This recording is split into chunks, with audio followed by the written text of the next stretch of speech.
So dati wala akong headlight high beam.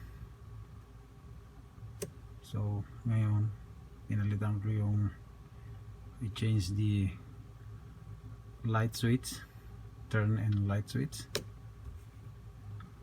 Now it's working. That's the high, low, high, low, high, low, pass.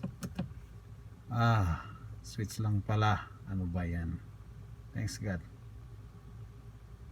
Tapos rin, dati wala akong high beam, so umaasa lang sa low beam.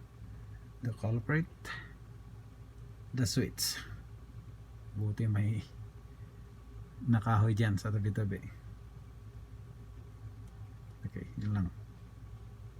Pag mayroon kayong ganitong experience with your car, good fuse, good relay, good lights, wirings is okay,